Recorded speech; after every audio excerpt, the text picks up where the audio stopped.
Know this. Introducing the original blood clot podcast, not players. Soothing Semantics. Special dedication all the way from New York. Boom. Yeah, man. SWOT Semantics. Yeah, me know. Boom. Soothing Semantics. Yeah, me know. Big ups to the man now. Soothing Semantics.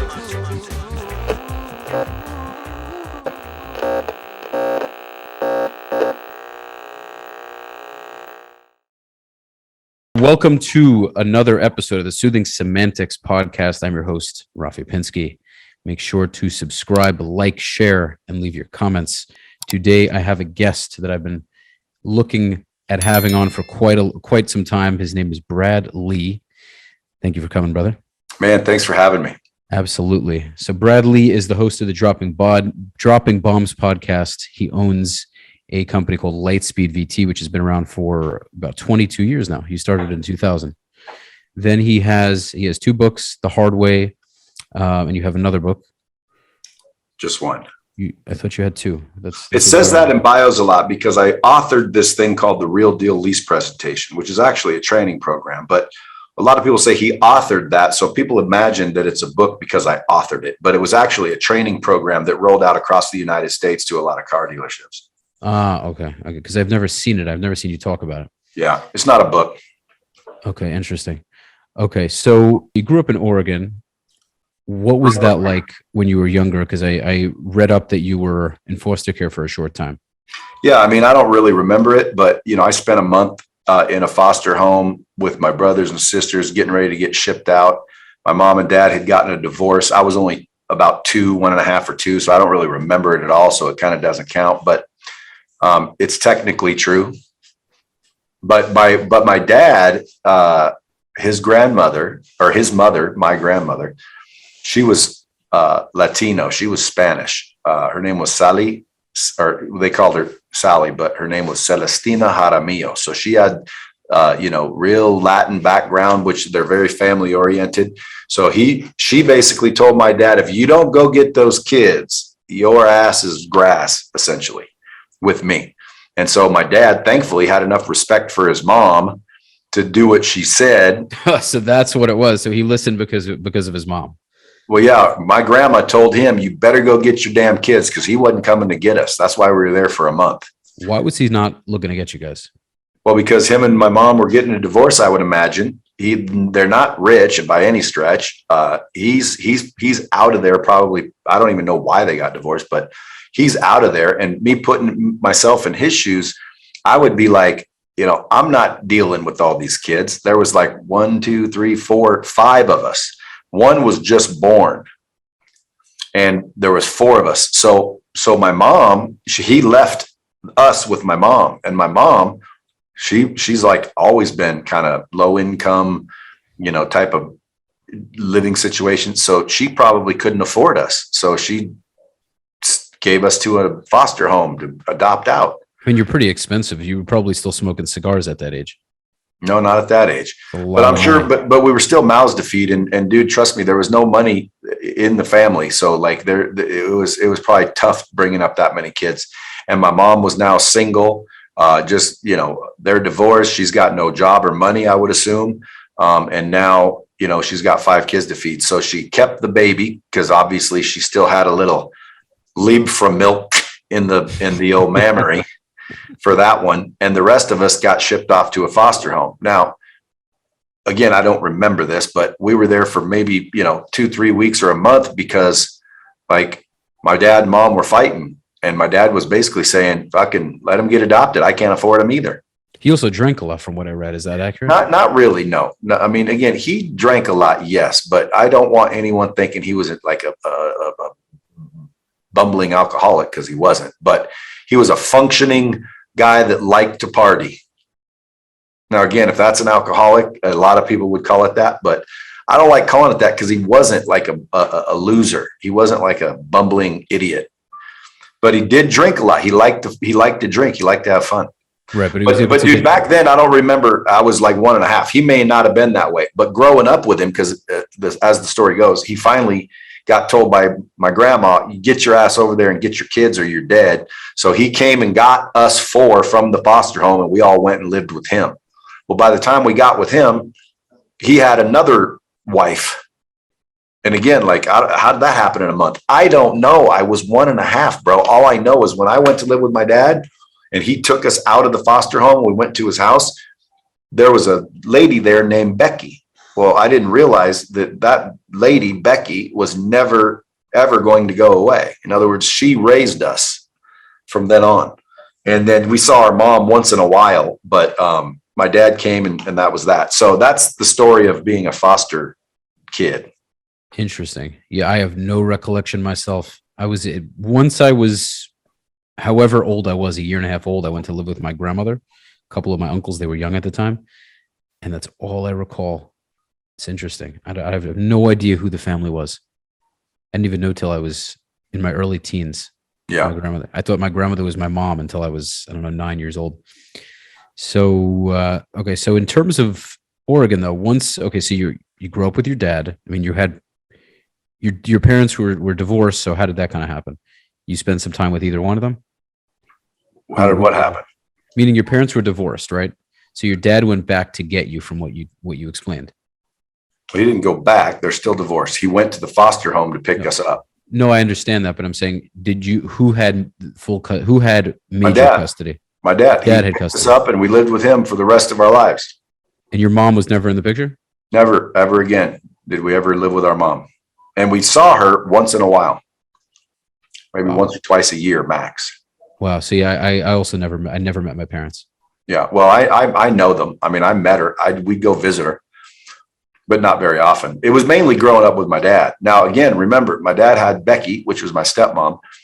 Becky was there since I was 2. So, I mean, like, as far as I can remember, Becky's always been my mom. My mom, who I knew was my mom, just is the one that had me. Mm-hmm. She wasn't my mom. She didn't take care of me. In fact, she gave me up for adoption. So she wasn't my mom. I think a mom is someone who loves you and nurtures you and protects you. Definitely. So as soon as somebody gives me up, you're no longer my mom. You're now just my fraternal parent. Like you're my maternal parent. She delivered your crazy ass is what she did. Yeah. And that's pretty. And again, I respect her. I mean, we get along. It's just, to me, a mother is more sacred than someone who had you.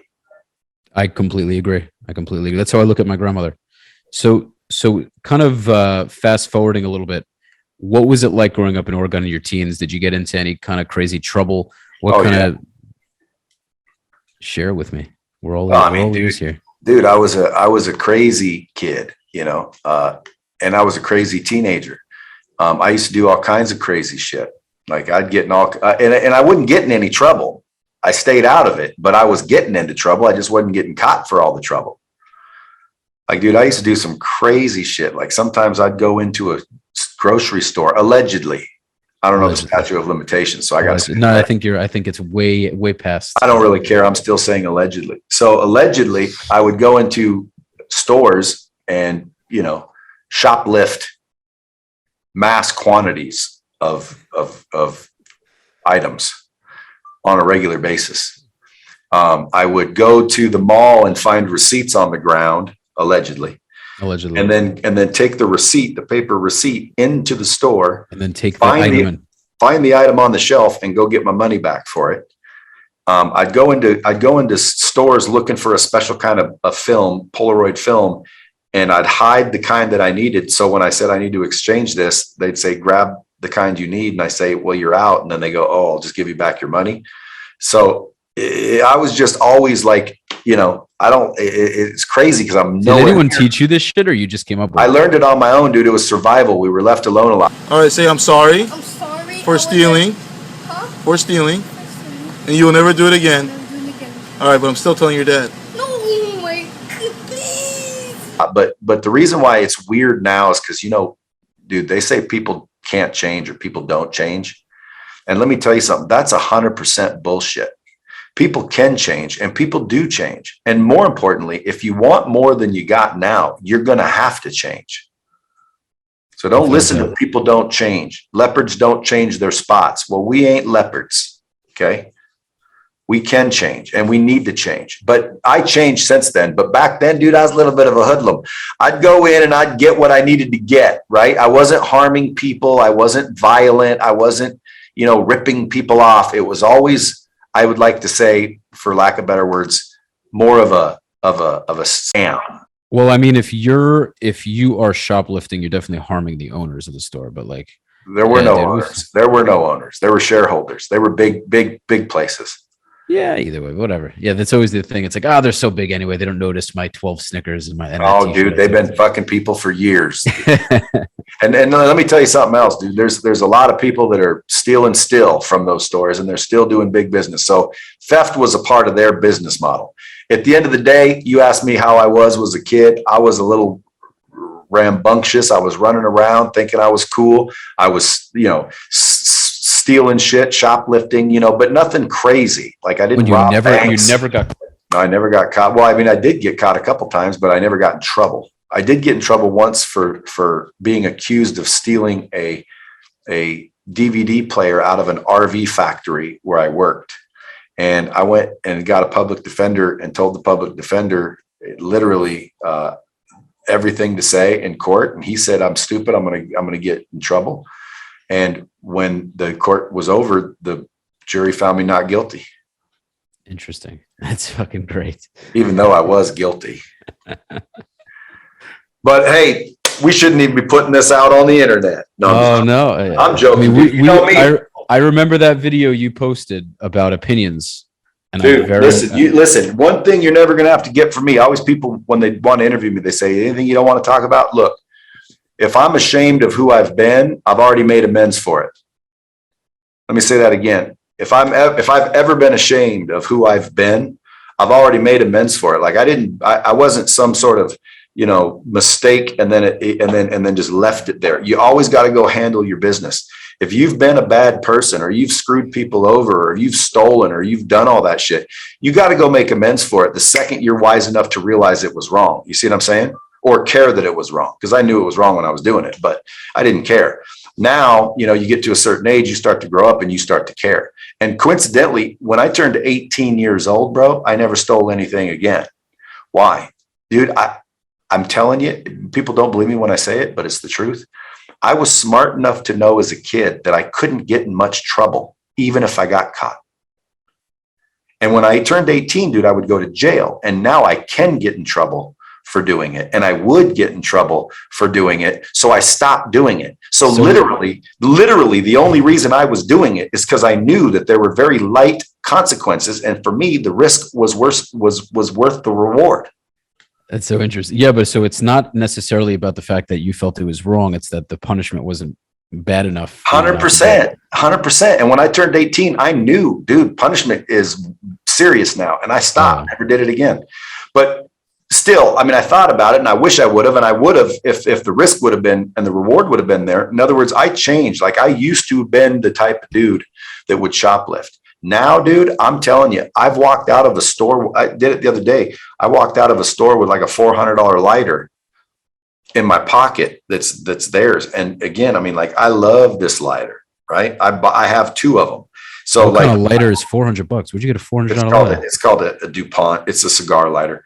But I had it in my pocket because I was going to buy it, but I left and remembered that I didn't buy it. So I went back to that establishment. You pocket things before you buy them. That is very interesting. When you're walking around, I think you're just used to. I think your olden days are kind of still in there. No, not at all. Not at all. But no, not like that. I mean, when you used to do it, you probably put stuff in your pocket. Well, no, I mean, again, dude, we were having a 30-minute conversation, and it somehow when I left, I realized, dude, I didn't pay for this lighter. So I went back in and paid for the lighter, even though I could have just gotten my vehicle and went home. But at the end of the day, people do change, bro. So even though I am saying the truth, which again was never the case in the past either, I used to lie so much it would make you freaking crazy. But the reason why I would do that is because, and the point I'm trying to make to the listeners is, no matter what mistakes people have made in life, bro, like all they have to do is do the right thing, make a decision to do the right thing, and then make amends for everything that they've done. So they have enough self-worth, because a lot of people want to raise their net worth. And I'm telling you, if you want to raise your net worth, you got to raise your self-worth. And you're not going to do that unless you've made amends for all your past. You got to go handle all your back issues, just mentally. Completely agree. Well, again, I'd give you some advice, my friend. Don't sell real estate if you want to get rich. So you're saying to invest versus sell? Well, again, I mean, if your goal is to get rich, bro, nobody really gets rich selling real estate. I mean, there are definitely people that do. People, I mean, it's not that they get rich. We're not talking 50 million, but you sell real estate and use that income to go invest. That's what people do. Again, dude, I didn't say no one ended up successful by starting to sell real estate. Right. I said, if your goal is to get rich, selling real estate is not how you get rich. Investing in real estate, buying real estate is how you get rich. Oh, for sure. But this is part of the game for me. Meaning this is a Right, process. so why does it need to be selling real estate? Why don't you sell life insurance? Why don't you sell something where you can make $500,000 to $1 million a year? Why would you sell something that you don't make that? I enjoy real estate. I think there's also there's a lot of money to be made. There's a lot of people that make $500,000. There's people that make 300, 400, 500 for sure. There's people that make more. I know a lot of people that make more than that. So it's very doable. You just have to be willing to put the work in. Well, true. And also, I wasn't thinking 500 to $1 million is rich either. I thought you wanted to get rich. No. I understand what you're saying. It's not a matter of a limiting mindset, but for me, as of now, $300,000, $400,000, $500,000 would be nice. Now, again, it's not like I'm going to stop there, but that's already something that's very substantial compared to what I'm used to, where I've come from. Gotcha. So again, that goes into the mindset shift. So as you've spoken about in a lot of your reels, it's important to look at the smaller wins so you can kind of compile them and compound them, as opposed to just looking for some crazy huge win, 20 wins away. So you kind of lose focus on the smaller ones and you end up beating yourself over the head. So that's why over the course of time now, the longer I'm in this business, I'm looking at planning these smaller wins and opportunities. You being a guest, for example, and then now having you on, my goal is to have other people on that you may know, et cetera, et cetera. So, even looking at the podcast, it still has a smaller viewership. It doesn't have a large fan base, but I've already made 100 episodes, right? I've been consistent for 2 years, never missed a week of podcasting. So I have to use all of that momentum and understand that if I continue to implement certain things and tweak certain things, right? Better equipment, better quality video. You've spoken about this. You've spoken about content, and you've been very direct about that. The reason why a lot of people's content isn't hitting, aside from the lack of consistency, is that they put out shit, shit quality, shit content. So it's very important, so I'm focusing on all these things, but I know it's not going to happen overnight. Especially with that attitude. What, do you think it's a bad attitude? You just busted my balls. I'm just busting your balls, but I am and I'm not. In other words, like when you say it's not going to happen overnight, well, you just said it wouldn't, so now it's not going to. You're not even open to the possibility that it can. Oh, I mean, I'm 100% down for it to happen overnight. And quit saying that it ain't going to happen overnight, because, dude, I'm telling you, words are magical, and the words you're using in your own head when I'm not even around do limit you. And they do cause you to make decisions and do things differently. So I would just think about when you say things like, well, I know it's not going to happen tomorrow, or, well, no, that's different. That's different. Getting rich takes time and stuff like that, like the traditional people say. Just watch what that traditional lesson is trying to teach us. Because, dude, trust me, I'm 53 right now. Okay, so you're 28. Now, let me ask you a question. At 28, are you smarter than you were at 18? Oh, without a doubt. Do you think you'll be smarter? You think you'll be smarter at 38 than you are right now? Definitely. How smart will you be at 53? A heck of a lot smarter. That's what I'm trying to say. So all I'm saying is I used to be exactly like you, hustling, running around. And what I discovered took me till I was about 40, unfortunately, is the words I was using to describe myself also limited myself and caused me to think a certain way. It caused me to have a perspective that had limitations, like this stuff doesn't happen overnight. Well, again, maybe it doesn't, but you don't say that shit. This thing could easily No, happen but Brad, overnight. here's the thing. See the difference though? I'm not saying. Watch me. This thing could easily happen overnight. But that's not what I mean, brother. Like, I'm not saying it can't. If I went on What you Joe, said. Everyone hit No. replay on this. Everyone hit replay on this podcast. No, I know that's what I said. And tell him that is what he said. He said it's not going to happen overnight. And I just pointed out that you shouldn't limit yourself like that. It can happen overnight. You're 100% valid. I'm accepting, of course, anything, meaning this podcast can blow up tomorrow. Of course. It will if I'm on it. Sounds like a plan to me, homie. This is why we're doing it. But of course, I wanted to have you on. But I mean, you know exactly what I mean, man. I hear a New York accent. I'm from Brooklyn. Okay. You know what I mean, though. The point is, a lot of people, there's an idea of toxic positivity, which means if you think that something is just simply going to happen because you're positive about it, that's not realistic. So I understand, dude, I am so positive, man. So positive. I understand at the same time that shit is not necessarily just going to happen because I want it to. So I have to implement patience, aggressive patience. See, again, I disagree. I would implement the opposite of patience. I heard you say this, but bro, okay, so say I don't have patience anymore, right? Now I have no patience, like you're suggesting. Now what? Now you'll increase your intensity. You'll increase the amount of actions you're taking. You'll get pissed. You'll get freaking active. You'll accelerate. I mean, I think I'm doing that. Maybe I'm not doing it enough, but I feel like I am. Well, if you're doing it enough, then you're not being patient. Being patient means, things take time. I understand that. I'll just take my time and do my thing. I'm not going to worry about it because things take time. Let me just be patient because I realize things take time. Like that's rationalization for, I don't know what to do, because if you knew what to do, you could do more is the point. You could get there quicker. So if somebody's really wanting to be successful, they've got to shift their mindset to a point where there is no other option. And it's not a patience thing. It is a freaking intensity thing. Like you don't have patience. You get rid of your patience. You get pissed. You wake up every second focused, laser focused on the goal. And you're obsessed throughout the day with anything and everything that has to do with the attainment of that goal. Okay. That is, to me, the opposite of patience. I love what you're saying, but again, if this plan doesn't happen in 2 years, and you've been aggressive as fuck, I mean, what's the time frame then? Because you have to trust that things are going to take time. Much as you, that's not patience, though.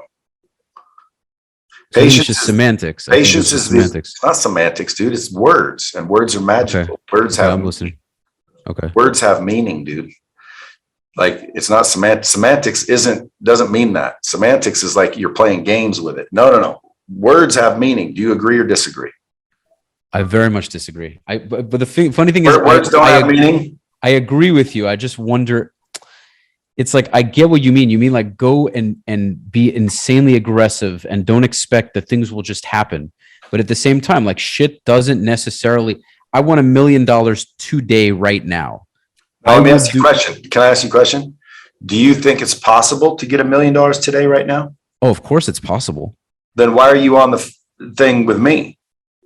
Well, because I feel that maybe this will get you $1 million today. Like that's what I actually very much think, that you are somebody I can talk to and get an idea of how I can do that. Well, the information I'm giving you and whoever listens to this is worth millions of dollars if they get it, if it sinks in. Because words have meaning. Do you agree or disagree? I couldn't agree more. Okay, so if I were to define the word patience, it's going to say something to the effect of the ability to accept challenge, trouble, and delays without becoming upset or bothered by it. That's patience. So you want the ability. So you think patience is what you need, and that's the ability to not get bothered by trouble, challenges, or delay. I wouldn't say not get bothered. Alexa, define patience. I would say I'm more stoic than. As the quality of being patient, as the bearing of provocation, annoyance, misfortune, or pain, without complaint, loss of temper, irritation, or the like. For more, Ask me to give you more definitions for patience. See, I don't want that when it comes to building dreams and building success and chasing success. I don't want that. I want the opposite of that. I want to get more intense. I want to take more action. I want to think harder. I want to go harder, go faster, go quicker. I don't want to not be bothered or upset because things are taking time. I want to be bothered and upset that things are taking time. I want to do everything I can. I want to meet more people. I want to close more deals. I want to say yes more often. I need to move. I need to focus. Okay. No, that's a good point. So how do you know when you're doing enough? Meaning I feel that I'm doing a lot. I work all the time, man. The question is, and guess what? You're on your journey. I feel like, dude, I've never felt more on purpose. I've never felt like I'm doing something more that suits me than I ever have. I feel so on purpose. Well, I can tell you this. I can tell you this. All you have to do is, figure out what it is you want in life and then reverse engineer how to get there. And then, like I said, don't be patient about it. Like just go 100%. And when you say, how do you know when you're going too much? Dude, your body will shut down if you're doing it too much. Oh, no. I asked the opposite. The opposite. I was saying, how do I know if it's not enough? That's what I meant to ask you. Well, you got to look at your results. Right. Okay. That's valid. Yeah. I mean, you guys got to look at what all of that work is doing. See, so like the other day I had a meeting with somebody. They told me they were overwhelmed. I needed to staff more people so they didn't have so much to do. I said, great, because I own businesses with employees. So I'm like, well, let's take a look at what you have to do. And we went through everything that they had to do. All three people swamped, overwhelmed, need more help because they got so much to do, right? And they were making all of their points perfectly. They were overwhelmed. They were working weekends. They were working late at night. Boo hoo hoo, right? So I said, let's take a look. Looked at everything that they were doing. Sure enough, looks like they're really working hard. So then I said, okay, what does all that work equal? Like, show me what that work equaled. And there was nothing to show. So how are you working all day, all night, and there's nothing to show for it? That means you're doing the wrong work. It means that you're doing something wrong. How would you work all day and have nothing to show for it? That makes perfect sense.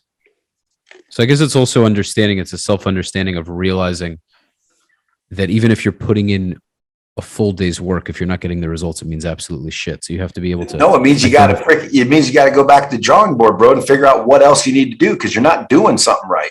There's someone that'll work 8 hours and make $1 million a year, and then someone else will work 8 hours and make $32 or $32,000 a year.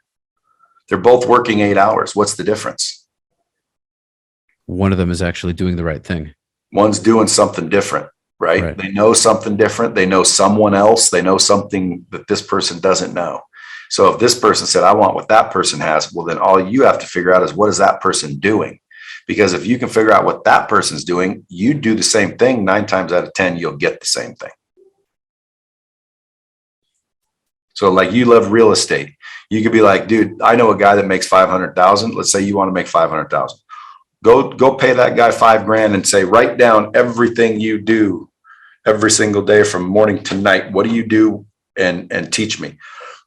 And I guarantee you, if he taught you everything he did and you did what that person did, you'd start making that kind of money too.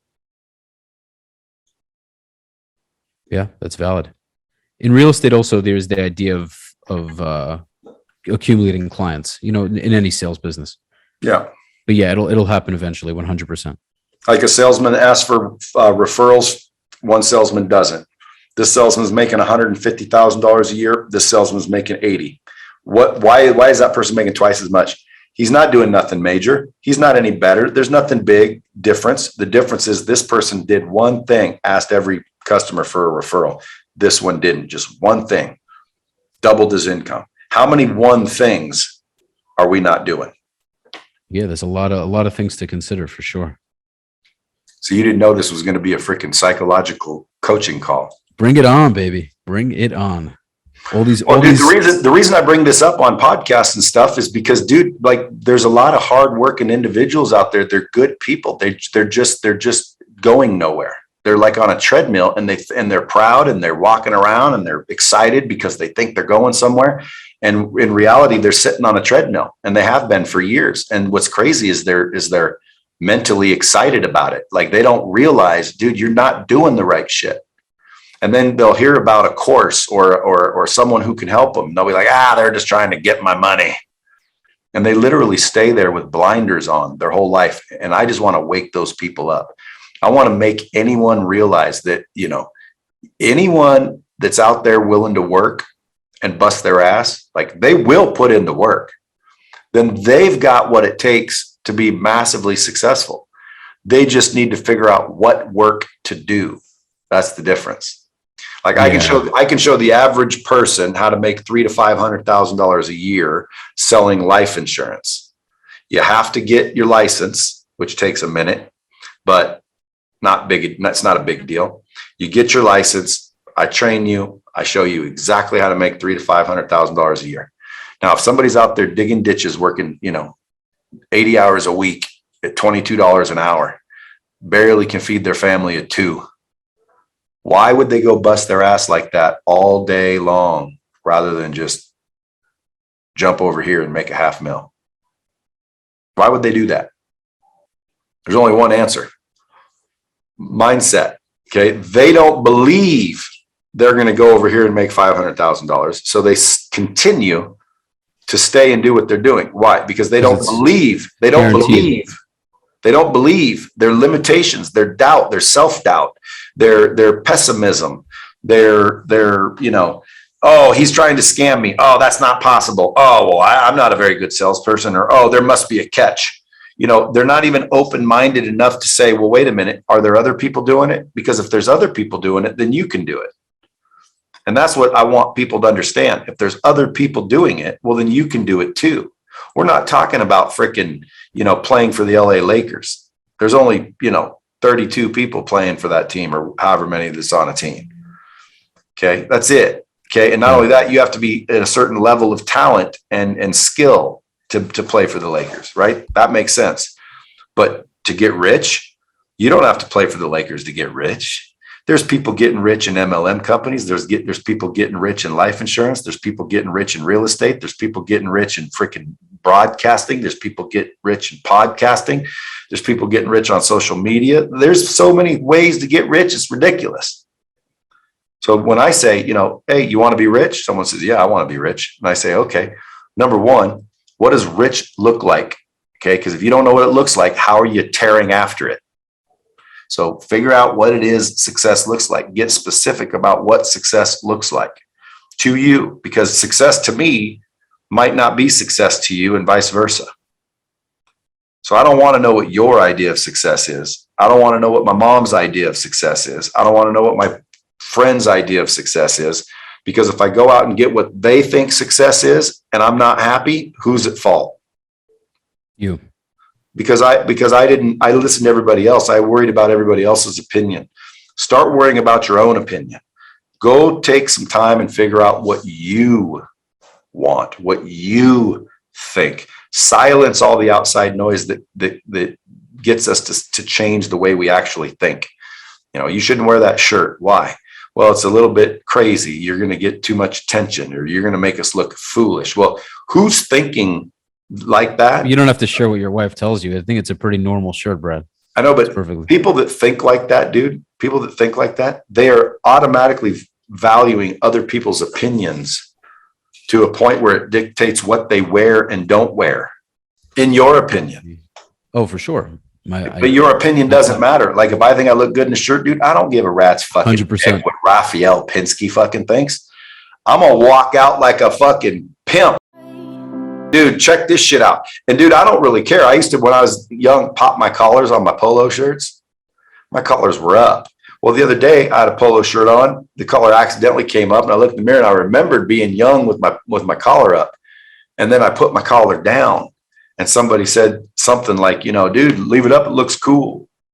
Not anymore. We all care to some degree, Brad. I'm saying, I think you and even I can say for sure, give much less of a shit in terms of what I wear and what people think. Well, you should. You have should. to. Look you at that have shirt. you have to a certain. This is a beautiful shirt, baby. I know you like it. I'll consider giving it to you after the episode. After I've sweated it. So the I don't wear small, brother. That's what she said. Or he said. How tall are you? 6'1", How much do you weigh? 225. See, okay, I'm like 200, 5'10". A little bit difference. A little bit of difference. Yeah. You would fit into my shirt though, most likely. I'll give you my clothes and you can grow into them. Fucking guy. In terms of opinions, though, you have to care to a certain extent. Well, sure, you're right. You're right. Hey, 100%, dude. You know what? And when we go this direction, I spin it the other way. Because let me tell you something.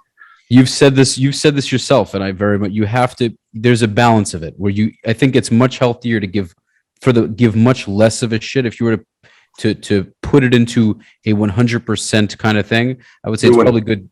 Maybe 80% not giving a shit and 20% giving a shit, if that makes sense. Well, it makes perfect sense, but it really just depends on what you should give a shit about. Because I give zero shits about what certain people think about certain things. That's what I'm talking about. I give all the shit about what people think, ultimately. And that's what I'm trying to tell people. Like, of course, I'm walking around saying, who cares? Who cares what they think? And now you're saying you better care what they think. No, don't care about the little things that people think. Okay. Quit worrying about what other people think and start worrying about what you think. And if you just believe what you think, then you'll realize that what everybody else thinks is irrelevant. But you got to figure out what you think. And most people don't. They get told what to think.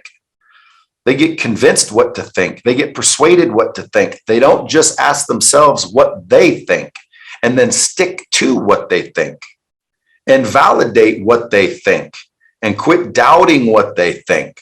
And it's like, my opinion is equally as good as anybody else's. Now, that's a blanket statement. If I had somebody that was a billionaire and I said, his opinion isn't worth any more than mine. Well, it depends on what we're talking about. Okay. We're talking about making money. His opinion's worth more than mine. Why? Well, because of the results. And that's why we go back to when you said, well, how do you know? Dude, just look at your results. You say, man, I want to be a millionaire. You got $1 million? No, you're not doing the right thing. Well, yeah, I am. I'm working out every day, motherfucker, and I'm putting all this time in. And why are you mad at me? The results are the ones telling you that. I ain't telling you that. Shit, look at your results. You can't bullshit results. And if you do, you're almost insane. Like, imagine, dude, if you said, I don't even know a good analogy for this, but dude, it sounds insane when someone, wants to argue with the numbers, with the results. Like, let's say I go to the gym every single day, dude. I spend 3 hours in the gym, but I'm fat. And you're looking at me, dude, and I'm fat, right? And I'm in the gym. I'm in the gym 3 hours a day, dude. What would you say?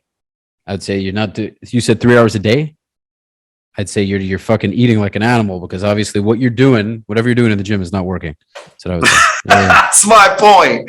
So you just shift the same mentality to financially. 100%. 100%. And then like, if you're in real estate and you're not making any money, maybe you shouldn't be in real estate.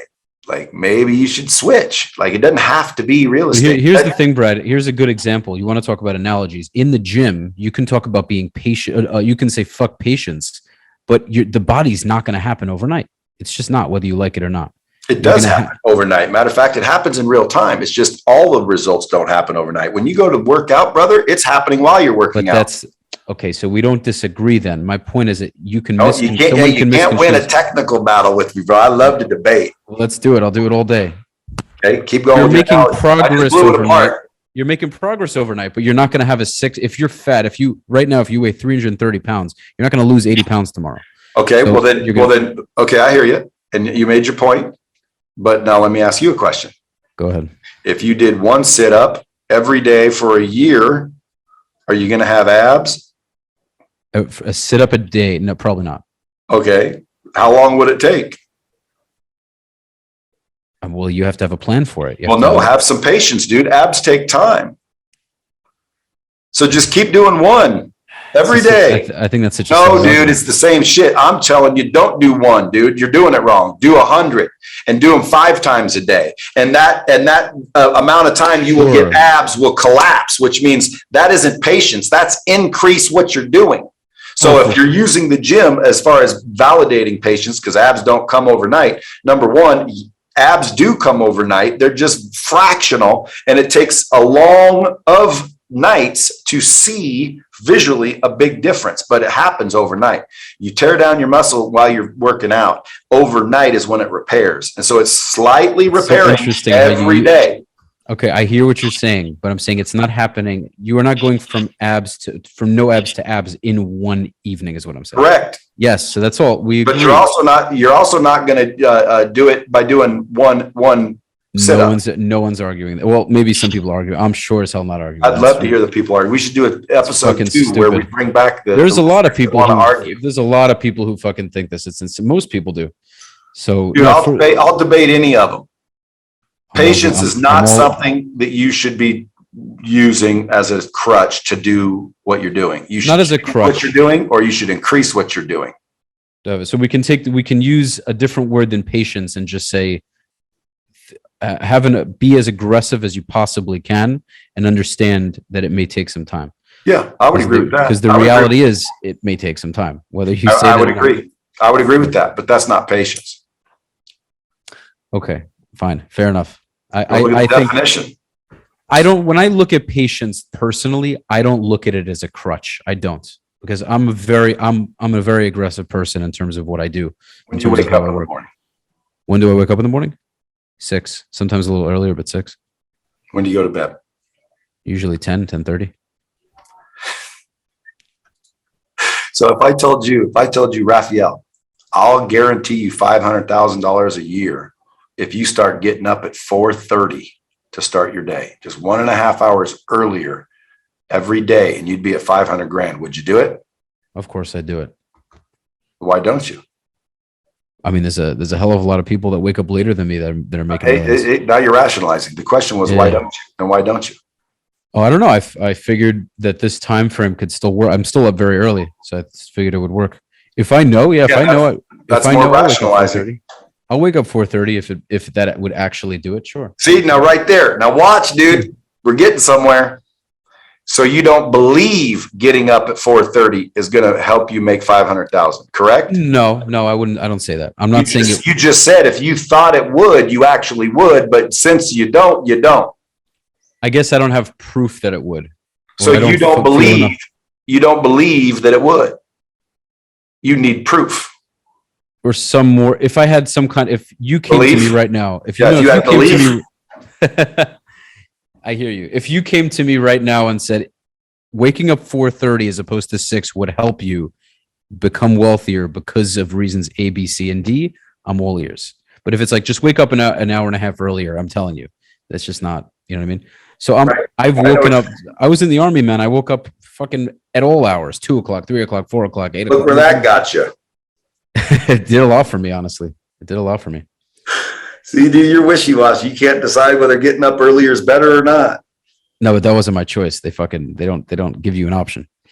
Well, I can promise you this. If people just got up an hour earlier, it adds like a month to their life. So where does it end? Do you wake up at 3 in the morning? When do you wake up? Well, again, it depends on where your goals are. Like, again, to me, dude, like I wake up without an alarm clock, usually at about 5:30. Now, could I wake up with an alarm clock at 3:30 and get more done? Absolutely. But I'm already going on 9 figures. I don't really need much more than I already have. I'm kind of in a nice little old man groove at 53. I'm not out saying I'm about to take on the world, and I'm not in your shoes. Okay. If I were you, 6 a.m. is not that early. I would bump that up to about 4 a.m. and I would get that 2 hours extra every day, dude. And 2 hours every day for 30 days. How many hours is that? For 30 days, 2 hours extra for 30 days, 60 hours. 60 hours.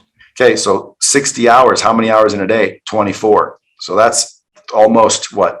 4 days? No, almost 5 days extra just waking up worth the time. Okay. Now you do that for 12 months.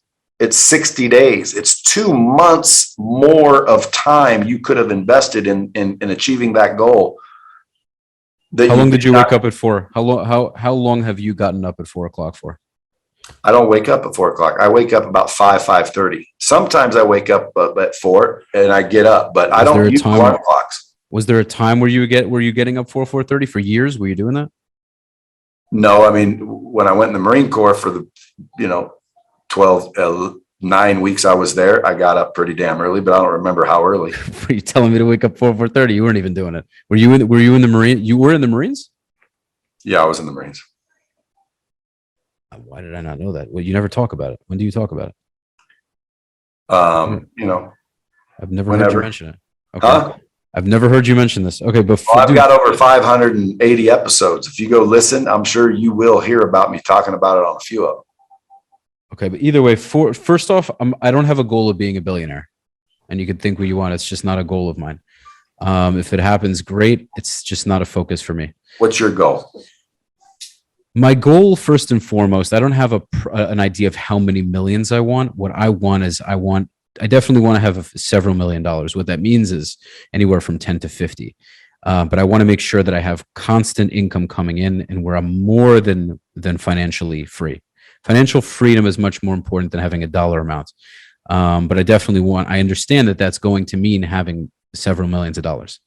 So what I understand now is I'm trying to make enough income through selling real estate and through the podcast where I can go and invest in real estate, invest in stocks, venture capital, invest in other businesses and do things that way. But in terms of waking up at 4:30, could that benefit me? Yeah, sure. I still think I can do what I need to do because you look at 4 o'clock and then you could say, well, 4 o'clock's not productive enough. Let me wake up at 2. And then you just end up, it's like, well, then I can just wake up at 8 p.m. at that point and become nocturnal and work the night shift. So it's like, but yeah, right now you're rationalizing. The question is do you think getting up at 4 o'clock would help you? The answer is yes or no. If the answer is no, then you don't believe it. Stay asleep until 6. Keep doing what you've been doing. Keep getting what you've been getting. If you're like, right, I don't want what I've been getting, so I got to do something different. Well, then start getting up at 4 and see how that works. If it doesn't work, start sleeping back in. But you haven't even tried it yet, and you already got all the reasons why it won't work. I've done 5. I've done 5 for a little while. But Didn't do anything. I mean, I think I'm progressing with my life. I don't think I'm going backwards. I know, but you went to 6. You went from 5 to 6. Well, I wasn't doing 5 for that long. 6, because 6 I've been very consistent with, so that's why I do it. Well, and by the way, 6 ain't bad. 6 ain't bad. Most people wake up at 9, 10, 11. Dude, when I ask people this, dude, I'm telling you, the answers I get are amazing. Because, dude, I get people asking me how to get rich because I'm like basically who should have been a loser.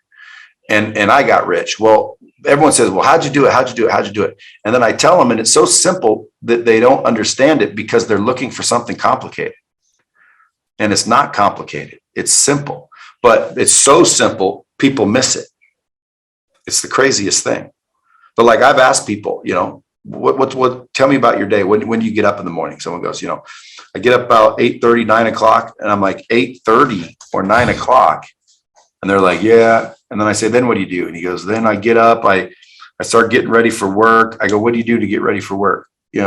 I drink a cup of coffee, drinking a cup of coffee is getting ready for work, apparently. I don't even drink coffee. I'll read the newspaper. I'll eat a bowl of cereal. And then I'm like, okay, and then what? And then about 10 o'clock, you'll start to do a little work. And then you'll go to lunch. And then I have them plan out their whole day. And when they're done, they realize they're working maybe 3 or 4 or 5 hours a day. And they're not even doing anything that's really productive. And dude, I've literally shown people how if they just shift their perspective, they can change. And boom, all of a sudden they double, triple what they're making. And dude, hundreds of people have said, dude, it's unbelievable what happened when I just started getting up earlier. Oh, but you're right. If you get up earlier and you don't know what to do, or you get up early and like, okay, Brad said, get up early, nothing's happening. You're exactly right. Nothing's going to happen because it's not getting up earlier that's doing anything. It's number one, giving yourself more time. Time is money. So you're going to get more time awake and in the world. Okay. What you do with that extra hour or 2 in the morning will matter. You can't just get up and jack off. But if you get up, can I just once at least? I know, but if like you get up and you start doing what you used to do at 6 a.m. by 7 a.m., what you would have been done with the other one. Now by 5 a.m. you're done. And then what would you do at 5? What would you have done at 7? And then boom, boom, boom. And then when you start to see at the end of the day, you're like, dude, I did 2 more hours worth of shit every single day for years. And that's what got me where I'm at. And then people go, oh yeah, but getting up early ain't gonna make me rich. Guys, it's the little things that make you rich. It's the belief. It's the unlocking of beliefs, I should say. Because again, if you don't believe getting up earlier is going to be better for you, well, then I can't convince you that. But if you said, no, Brad, I believe it would. Okay, then that's it. That's the only decision you need to make. It will do better for you. Yes. You want better? Yes. Then get up earlier. And you're like, well, where does it end? Wherever the fuck you want it to end, bro. It doesn't even have to start. It's your life. Right, you get to make the decisions. All I'm saying is if you got up at 4 a.m. and had nothing to do till 6 a.m., I would have said you wasted getting up. You would be correct because you didn't do anything.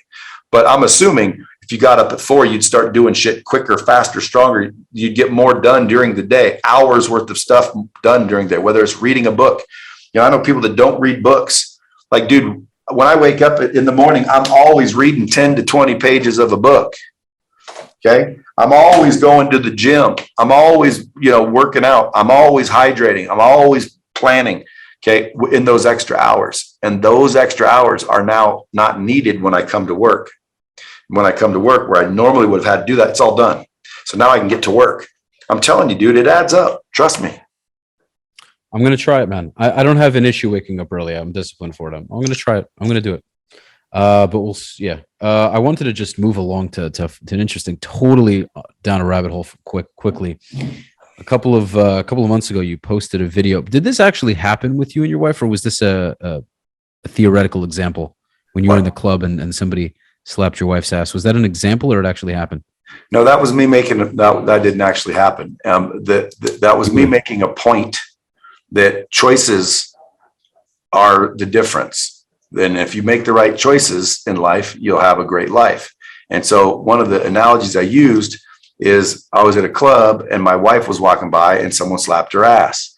And of course, if someone slaps your wife's ass at a club, we're going to have to do something, right? We're going to have to punch them in the mouth. We're going to have to defend her honor. We're going to have to get in a scuffle, right? And everyone says, yeah, because that's the norm. Like that's what everyone macho says you should do.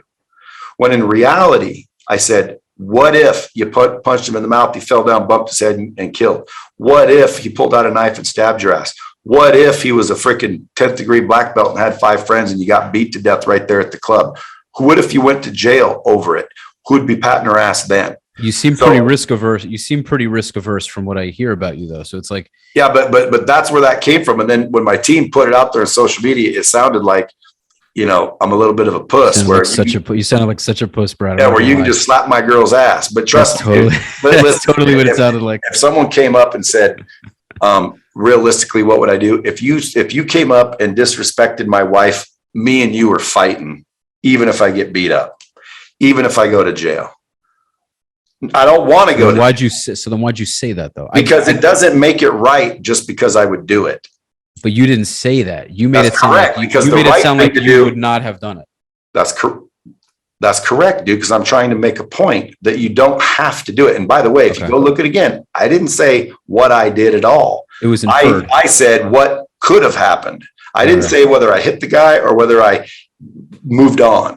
Okay. I made a joke when I said, when she said he just hit me, and I said something like, let's get out of here or something. But number one, it was just an analogy, man. Come on, sweetie, it's not worth it. Editing put that shit together. But if reality happened and somebody came up and smacked my wife's ass, dude, I'm probably going to be in some sort of altercation. I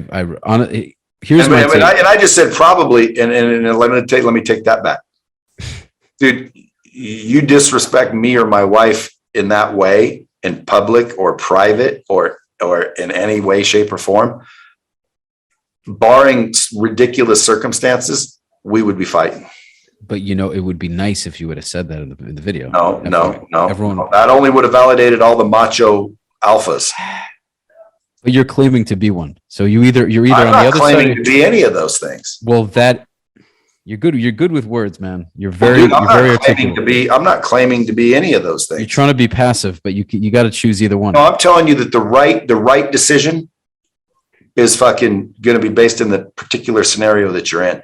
If the dude's sitting there and he is a murderer and he is a fucking thing, or you will hit him and kill him, the right move would not to do anything. Yeah, but you don't. And again, if you did that, using that same example, if someone smacked your wife's ass and so you punched them and they did fall and they did die and you are in jail for 13 years, you would have regretted punching them over an ass. Now, there's macho dudes that'll say, bullshit, fuck you, I'll kill them. Well, dude, that's just macho talking. That's not the right thing to do. The right thing to do is stay out of prison. Okay, the right thing to do is don't kill somebody over that stupid shit. But I do get what your point is, and most guys are like this.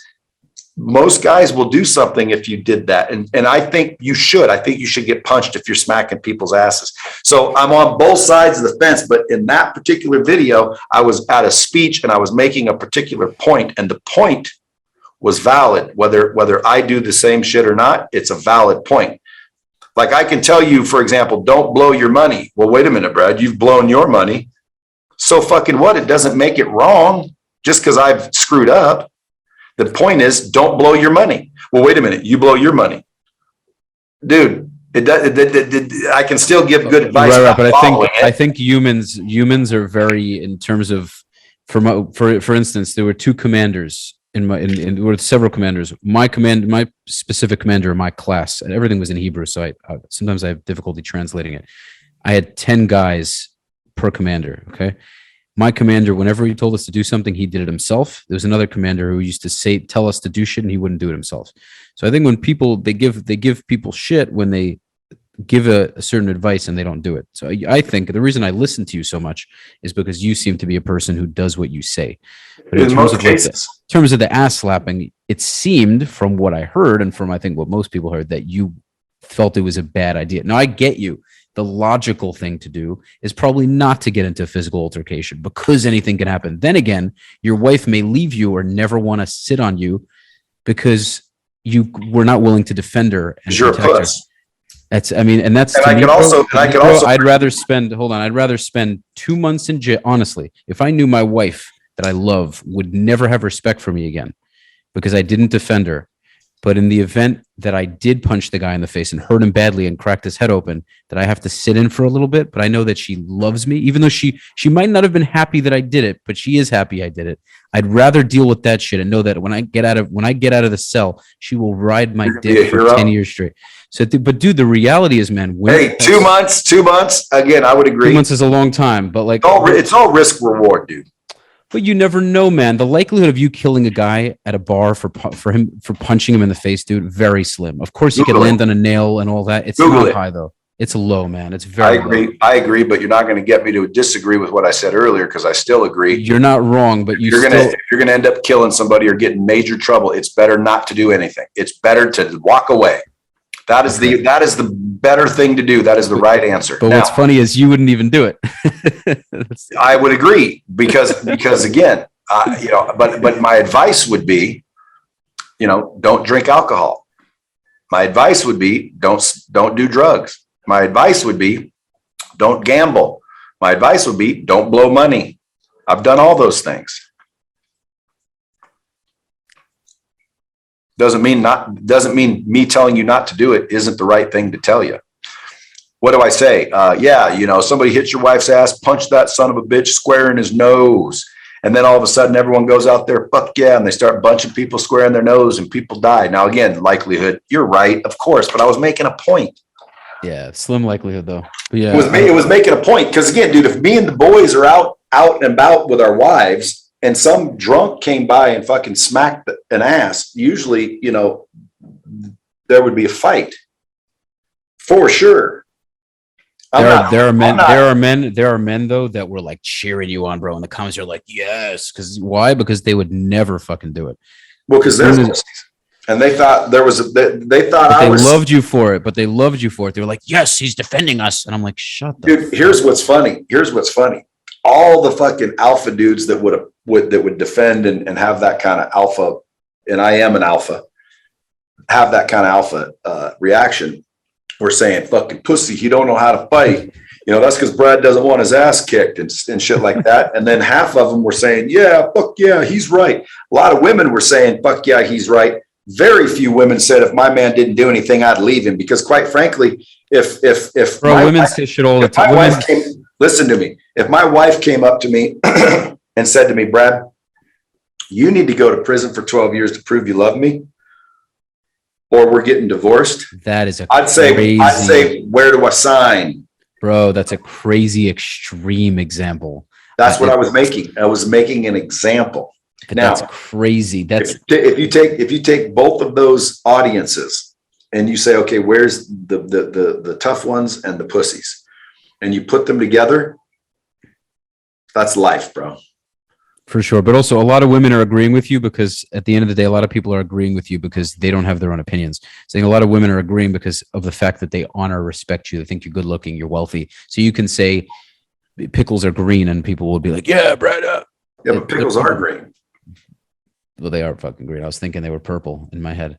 Well, there are some purple pickles because you can pickle an eggplant. I meant to say people who say pickles are purple. Dude, both sides are right, Raphael. Both sides are right. Like, dude, call me Rafi, man, if you don't mind.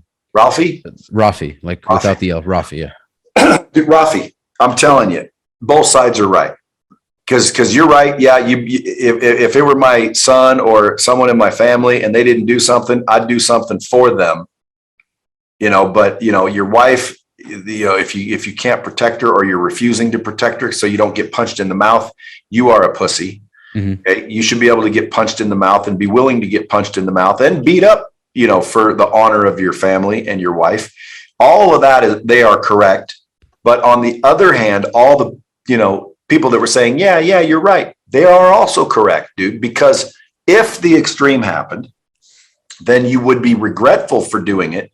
And that was the point I was making, which made my point perfectly. But when they chopped it up and put it out there, I saw a whole bunch of people saying puss and a whole bunch of people saying freaking excellent. Well, I already can picture who are those two different parties, and it's the dudes that basically, are either smart enough to realize or scared enough to get into a fight. I think it's mostly this. It's mostly that they're scared, in my opinion. Because but dude, you push someone to that level, like I think people get new nerves. Like again, like I'm not a tough guy. I don't walk around wanting to fight people. If someone wanted to fight me, I get the butterflies still.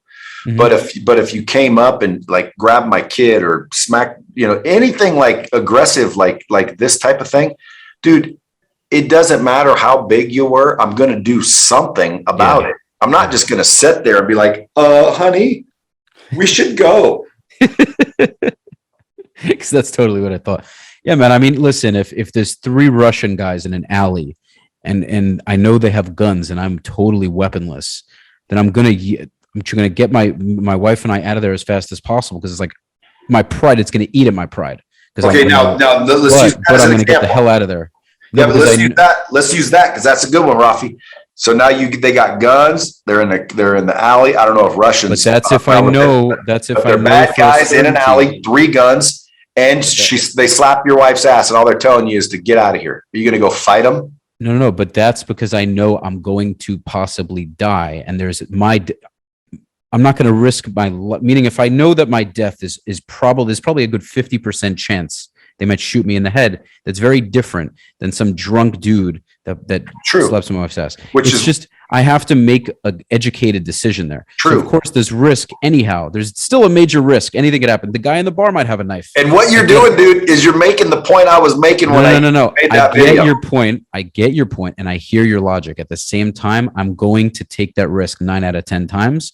For the record, so will I. That's all I'm saying. For the record, we've said it straight on Rafi's podcast, folks. There we go. Brad Lea would not let it go. He would probably make the same mistake. We all would, all of us toughies, or honorable. I don't even think you need to be tough. You just need to have a little bit of a backbone. Because again, you should defend your wife's honor or girlfriend's honor or any person in your family. You should defend against physical harm, period. Like if I see your wife getting assaulted, Rafi, I would do something even if you didn't. And I would feel sorry for you because you didn't. That would probably be one of the most pathetic things. Yeah, but then again, you put him in an alley, Now I understand why Rafi didn't do anything. And guess what? I probably wouldn't have done anything either.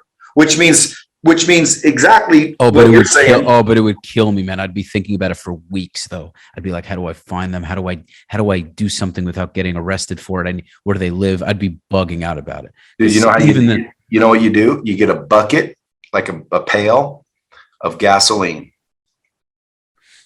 You figure out wherever they're going to be because you can find them, and you step out a small pail of gas, and you step out of the bushes or wherever the hell you are, and they'll never be able to dodge a bucket of gas.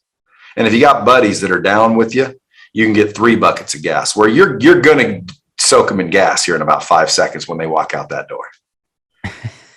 And you fucking go whoosh, and now they're doused in gas, and you got a motherfucking lighter in your hand. Now, you may not actually light it because, again, my advice would be don't go that far.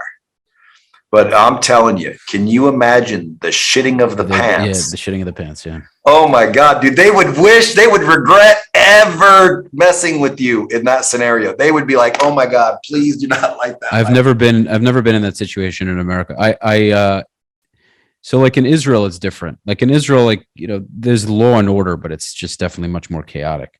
So like, you know, but yeah, hopefully none of that will happen. Is that where you're from? I was in the army there. I wasn't in the army in America. Don't all people from Israel have to go to the army? I wasn't born there. I grew up in New York. I have American citizenship. Oh, are you like Morrow? Yeah, he's from Argentina, but he went to the army there too. He has the same story, but he grew up in Argentina. I grew up in America. Yeah, that's cool. Yeah. That's cool. So we met here in Florida. But dude, you know, this is a Rafi exclusive. Now, I don't know if my team will put this out or yours will, but you broke the story. Brad Lea would smack you if you touch his wife's ass. That's it, baby. There's a lot. Listen, man, especially now that I'm getting all yoked up, dog. I got you all fired up because, dude, I don't care how rich you are, how successful you are, how well known you are. If something sounds funky to me, I'm going to call it out, you know, just because it didn't make sense. Because kind of seeing what your personality is like, how you have this bravado and this confidence. I was like, what? When I heard you say that, I was like, the fuck? Dude, I had people unfollow because of it. Because you put on this whole, it's not that you put on. But so what? You know how dumb you got to be to unfollow someone because they said one thing is really stupid. That is very fucking stupid. I love this guy. I love this guy. I love this guy. What? He wouldn't punch someone if they touched his wife's ass? Oh, what a puss. I'm not following him. Yeah, but who gives a shit anyway? You don't give a shit. Nor should you. Yeah, man. So that's what it is. Well, dude, I'm glad you brought it up because, dude, it's funny that you know, because I don't care. And like, I knew when I was reading some of the comments that, you know, but I always think to myself, like, who cares, and move on because I don't even let it bother me. But it's funny that, dude, out of the, I don't know, it's been what, a year since that thing came out. People are still talking about it. A year later, you're bringing it up. So basically it worked. What I was saying worked because, dude, in social media, what you're looking for is that exact phenomenon where half the people hate what you're saying and half the people love what you're saying. You guys caused that thing to go viral and fuel itself because of the back and forth bickering. Sure. And I didn't have to say a word. That's what those social media algorithms are looking for. So when you put up something that might make you look a little bit exposed in some sort of way, but the volume pushes you up and celebritizes you to a point, dude, you can take that attention from that celebritization and turn it into a ridiculous amount of money. Yeah, so because you want to monetize a brand is what you want to do. That's what I'm working on. I'm trying to build this podcast to help with my real estate career, but I love doing this podcast, man. What I'm trying to do is I want to have a lot more debate because I enjoy debate. So I know a lot about what I'm trying to do. One of my really big goals, and I know it's going to work. I have to meet with him unless he sees me talking about it in different platforms. I made a reel about it and I sent it out. Have you debated people about Palestine versus Israel? Yeah, sure. I've talked about it. Have you, are these available online? Because I haven't seen you debate that. If I know Joe Rogan invites me over to do a show, Joe Rogan, I'm manifesting this right now. We're going to have a conversation on your podcast, whether it be, and I'm just telling you're sitting here. So I'm just witness. Remember this. And I'll explain to you why it's going to be about this topic, but we're going to have an episode about the Israeli-Palestinian conflict on your podcast, debating either a Palestinian or pro-Palestinian. I know you've wanted to do this with Ben Shapiro. I'm your guy. Let's make it happen. Whenever I meet you, I'm going to pitch this to you. So let's do this. I know it'll get a fuck ton of views. I'm absolutely positive. His episodes, he can talk about corn and it'll get millions of views. But this would be a phenomenal episode. I want to get on Joe Rogan and talk about the Israeli-Palestinian conflict. Do you know who Ben Shapiro is? You ever heard of him? Yeah, of course. So he had Ben Shapiro on for 2 episodes. The second time he had him on was a few months ago. And towards the end of the episode, they started talking about Israel and Palestine. And Ben is very knowledgeable on the history, but he wasn't in the army there. He didn't live there. So there's a lot he doesn't necessarily know. And he's definitely argumentative, but he has this very nice personality. He's kind of just more soft and gentle. I don't think he would punch somebody in the face if they touched his wife's ass. Put it that way. I don't want to put him on I don't want to roast him here because I love the guy. But anyhow, he'd probably agree with me though. But anyhow, Joe asked him if he would come on and have a debate with somebody on the other side, and he kind of agreed, but it never happened. And I know that if I got on Joe's episode and did it, it would be a phenomenal episode because I have very, very blunt and direct points of view on it. And if I had somebody that was very opinionated and very strong-minded on the other side, it would make a great fucking debate. So I just want to get on. What's his position about the facts? Ben's? Yeah. Ben is definitely pro-Israel, but he just kind of talks about how Israel has a lot of good components to it, the way the government runs, and the Palestinian side has a lot of unhealthy sides to it. But he doesn't really go into the real nitty-gritty of it, and that's what I want to talk about. I want to talk about why, at the end of the day, we are where we are now, and people have to get used to it. So we can go into it now. It's just totally off topic, but I would love to do it on yours, man. I know this is totally different than what you usually post. I don't know enough about it to have a good debate. I can give you all the information you want. We can If you at can another get- point. If you can get Ben Shapiro and you on my podcast to debate the Palestinian Israeli conflict, I would do that. Well, we're on the same side, so you would have to get both of us and then somebody else from the other side, or 2 other people from the other side. So You and Ben are on the same side? we're on the same team. Yeah, we agree. So we'd have to get a Palestinian. Yes, we get like a hardcore. Yeah, and I know of a few. Like I know. Dude, of a few. we just signed up a customer here at Lightspeed. He's Palestinian. It's perfect. He's a Palestinian Muslim. Well, that's what they usually are, Brad. Oh, there's no Palestinian Christians? There are, but very few, and they're usually more neutral. They're definitely. Are there any Israelis that aren't Jewish? Of course. So why'd you say it like all Palestinians are Muslims? Because Palestinians are generally Muslim. Look, I'll give you the quick rundown. Israel is a democratic state. It's the size of New Jersey. It's mostly Jewish, about 70% Jewish. You have Palestinians that have Israeli citizenship, and they're called Israeli Arabs, but they're technically Palestinian. Then you have Christians. You have all different kinds of people. You have a mix of some African people that are not Jewish. You also have Ethiopian Jews, but you have a mixture of all different. You have some Asians. You have some Thai people that came and they ended up living. So you have a sprinkle of a bunch of different people. Everyone does what they want. Everything's great. Then there are Palestinian territories. So there's what's called the West Bank. And then there's Gaza. I'm sure you've heard of Gaza. The West Bank's the best bank, no? It's a dangerous bank. That's where I was. That's where I served. So it's a disputed territory with a bunch of Israeli and Palestinian villages. So basically, you have the West Bank, and then you have Gaza on the other side, on the south, in the south west. The West Bank is actually on the eastern part of Israel, but it's west of the Jordan River. That's why it's called the West Bank. So it's a very hostile territory, and we've been fighting since 48, even earlier. Long story short, my argument, and it would be a great debate, like I said, is the Jews and the Arabs fought for the land in 48, which is ruled by Britain. It was called the British Mandate of Palestine. So the Palestinians didn't have their own land. The British ruled it. The Jews came in the early 1900s. There were always Jews there for thousands of years, but most of them were kicked out through conquest. They came in the early 1900s, and the British said, all right, guys, let's work something out. We'll give the Jews part of it. We'll give the Arabs part of it. It was called the partition plan, the UN partition plan. The Arabs didn't like it. The Arabs in Israel at the time, in what they called Palestine at the time, didn't like it. And the neighboring Arab countries didn't like it. They didn't want Jews in the region, and they didn't want Judaism in the region. They wanted it in an Islamic region. So they went to war. They surrounded us on all sides. They got their asses handed to them. And after Israel gained independence in 48, they went to war with us again in Six-Day War. We kicked their ass again. And when I say kick their ass, it's not like, oh, we kicked their ass. It's just the reality. We were severely outnumbered and we won over and over. So what happened was they're upset about it and they don't like us being there. And it is unfair to them to a degree, for sure. But all's fair in love and war, right? When you fight a war, the winner wins, the loser loses.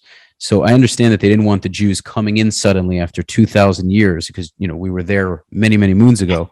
And they're saying, who the fuck are you guys coming back claiming it's yours? We don't give a shit. We're living here now. So at the end of the day, though, the British had rulership, not the Arabs living there. And since they didn't want to split the land, they went to war, they lost, and now they want to come back and they want to make demands. But it's like, well, you should have agreed to splitting the land in the first place. So now that they lost and they continue to lose, they're all upset about it. But it's like, well, that's how life works, man. Every land we live on has been conquered. We live in America. America has been conquered. Every Arab country has been conquered by Islamic conquest. Christian countries have conquered America. Well, I believe Columbus and his people, even though I'm terrible with that. But you know how it is. It's a rhetorical question, though. Obviously. But it wasn't America then. It was okay. Well, I'm saying, because nobody's come over and conquered America since it's been America. Well, okay, that's not but I'm saying America became America through conquest. Yeah, dude. Conquest is a natural part of life. It's human nature, man. We're just a bunch of nut jobs. We're always fighting over women and resources and everything. So we all have our fucking reason. Yeah, and yeah, dude. Like when you step back for a second, you realize we're all a bunch of intelligent animals. So are you Jewish? Yeah. My mom is Jewish. My father's Italian, but I grew up on the Jewish side. I always tell, because sometimes you know how like all the Jewish folks stick together. They do that a lot. Yeah, I know, that's smart. That's good. And so I always consider like maybe I joined the tribe over there. I like that sticking togetherness. Are you circumcised? We could just we'll cut the foreskin off. Of course. Like, who isn't? Some people are, man. Well, they should get it done. But anyway.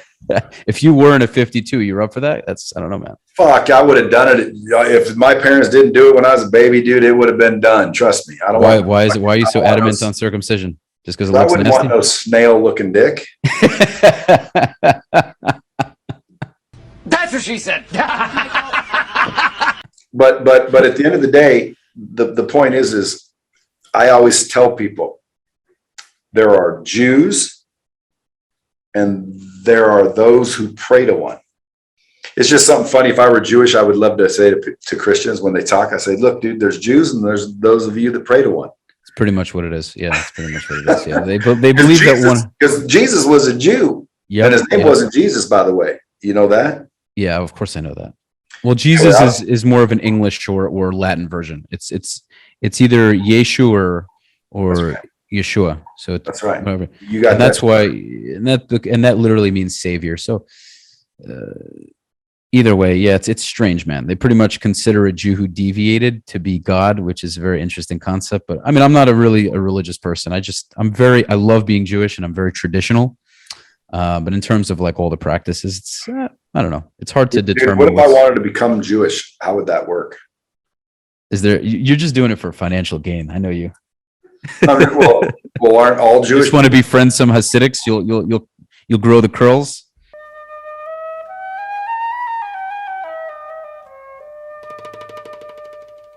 But what? I mean, they do stick together. I like that, dude. Well, a lot of it's due to paranoia. It's from a lot of it is psychological, especially. Well, it happened before the Holocaust, but we've been persecuted so much, it's kind of caused us to not trust other people. So Jews anywhere, whether they're from Middle Eastern countries or European countries, no matter where they go, they're very tight knit because we create our own. And it's kind of the brilliance of Jews is like, we don't trust governments. We don't trust outside. Don't Jews screw each other? Not really, man. Of course they do. No. Listen, of course they do, but not nearly as much as other groups, in my opinion. Like we're usually pretty good to each other from what I see. Well, we just need to make that true of human beings. Well, that's, by the way, some of the biggest issues different groups and nationalities have, is that they don't have community. And that's what messes with their. Or like me, I don't care if you're Jewish. I don't care if you're Buddhist. I don't really care, honestly. I don't care if you're trans, like the whole trans thing that's going on. People are like, trans. It's like, by the way, I just did content on that. And I made it very clear that I have no issue with it. I don't think it's healthy, but I have no issue with it. If you want to be trans, you want me to call you Adam, Sally, whatever, by all means. I have a relative, my second cousin's trans. I chill with him. She used to be I'm not going to like put her out here, but she grew up a girl. Now she's a guy, now she wants to be a guy, whatever it is. I'm respectful. We've hung out. I went back to New York about 6 months ago. We hung out. Totally cool. That's what I'm saying. Like more of us need to be like that. Like just chill. Like let everyone be what everyone wants to be. 100%, bro. But that's an issue with religion to a large degree, especially fanatic religion, is that they're up everybody's ass. That's kind of the issue.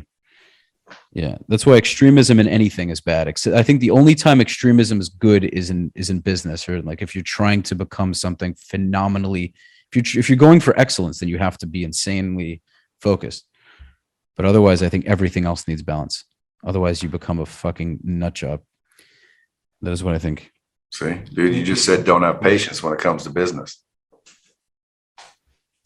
We never disagreed. You just went into you just over like contextualized it, I think. Do you edit these episodes or just upload them? It depends. But this one, I'm definitely keeping every single second of the ass slapping part. There's no way you're getting away with that. Well, I was going to say that this is probably going to be your highest rated episode of all time. I really hope so, man. And it would mean the world if you could help me push it out there. Because here's how I'll do that. You have to like tag me in some video you made, or you have to tag me in something, and I just reshare it. So here's what I do, and I've learned this throughout podcasting. I don't mess up my wall. Okay, so you're saying you wouldn't put this on your feed at all, is what you're saying? You're talking about my wall? No, so what I mean is, if I'm doing what I do is I make the episode itself, and then I make reels. I make shorts for YouTube. I make reels for Instagram, TikTok, etc. Yeah, I'll play some of those reels. Okay, awesome. And I'll do stories or reels, or I'll share it in my stories. Okay. I just won't post it on that. Where if you go to my page on the grid, you're saying on the grid you wouldn't do it? Yeah, I don't post things on the grid because my team does that. Right, but I'm saying your team would do it for you, is what you mean. Oh, if I tell them to, yeah. If listen, man, whatever if I tell them to. Okay. But you got it. But again, I mean, are you making the thumbnail and everything? Or are you just saying, hey, here's some videos? I'm doing everything. My editor. I see them. If they make me look good, I'll definitely do it. You care? I thought you don't care what people think, Brad. I love to look good, bro. I love to look good. Can't you tell? You look good, homie. You look great. See, that's the funny thing, man. When we like have real conversations like this has been, a real conversation is, debate. A real conversation is, sometimes opposing opinions.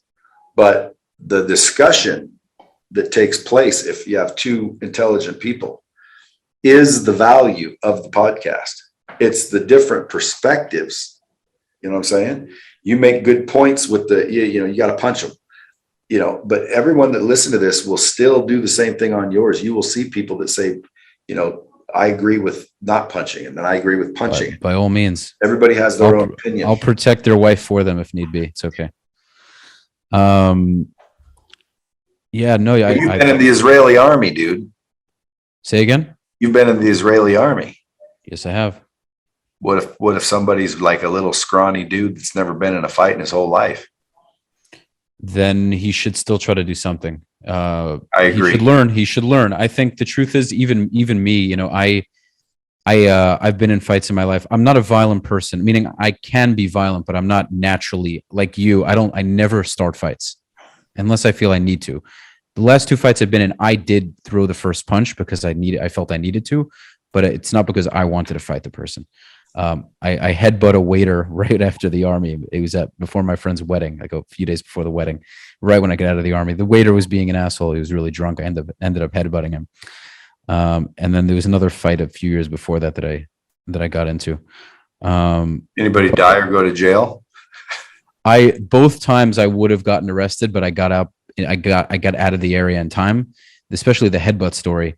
After I headbutt him, he was nose was totally busted open, so there was blood everywhere. And then I threw him on the floor, and I was about to start punching him. Basically, I was drunk because we were both drunk at the time, because it was a couple of days before Jewish weddings. You have kind of a groom ceremony. It's not a bachelor party. We do that too, but it's more of like a religious thing. We go to the synagogue, you guys drink, and you give speeches, whatever. So I just got out of the army. I was just there, so I still had that aggressive mindset. So I still hadn't really transitioned fully into civilian life and kind of relaxed. So once I had some booze in me, everything was kind of back to the way it was. So right after I headbutt him, I threw him on the floor, and I arrested him. Like, I put my knee on his head, and I was so like zoned in. I thought he was, Palestinian. I was about to start punching him. And then my friend grabbed my arm, and he's like, bro, they called the cops. We got to get the fuck out of here. So he calls me. So I start like walking quickly towards his house. And the guy supposedly got up and tried to walk after me, but my friend and his brother kicked him in the face. And then once the cops came, I was already long gone, and they said, well, since the other guy's not here, we can't arrest either of you. So yeah, I got out of that, luckily. Good. That was a good story. When's this podcast air? The podcast will be airing Sunday. I'm deciding if I'm going to put what I just said out on the podcast, but if you're going to do the ass slapping, you got to do it all, bro. I guess so, man. Yeah. Anyone who knows me pretty much knows better anyway. Okay, man. Yeah. So, dude, thank you for coming. In terms of the posting, I have an editor in Pakistan, so he'll take care of everything, and we'll just send it to you. That's awesome. Yes, sir. Okay. Bradley Lee, thank you so much for giving me the time, man. I enjoyed the debates, but you definitely taught me a lot. I appreciate what you taught me about mindset. And guys, I hope you all got a lot of value from this. And I look forward to doing something with you in the future. Definitely, if I'm ever in Vegas, I would love to meet. Dude, swing into Vegas. We'll put you on dropping bombs, and we'll debate some more. I'm totally game for it. But dude, if you're interested in doing something with the Israeli-Palestinian conflict, I'm more than, you mentioned you have a Palestinian guy. You would probably have an easier time getting Ben. I'm trying to get in touch with Ben. He lives in Florida, but I've tried. I have to continue to hit him up, which I'm going to keep doing. But in terms of connections, you know who Patrick Bet-David is? Yes. Value Attainment. I'm going to the Vault, his conference in August. So I'm also trying to have him on and get on his. He's a great dude. Good. Dude, I love the guy. So I want to do content with him and just get to meet him and sit down with him. But I know that I'm pretty sure he knows Ben. So that would be a good way to meet. So we'll try to set that up, man. But yeah, thank you for I would love to come on the podcast at some point. It would be an honor. Right on. Next time you come to Vegas, I do them live. Let me know. Sounds good. For sure. Okay. Yeah, real quick. I just want to exit it out. Guys, thank you so much for listening. This has been another episode of the Soothing Semantics podcast. If you haven't subscribed yet, hit the subscribe button and the bell. Like the episode. Leave your comments, whether they're good or bad, positive or negative. And we will see you next time. Thanks again, man.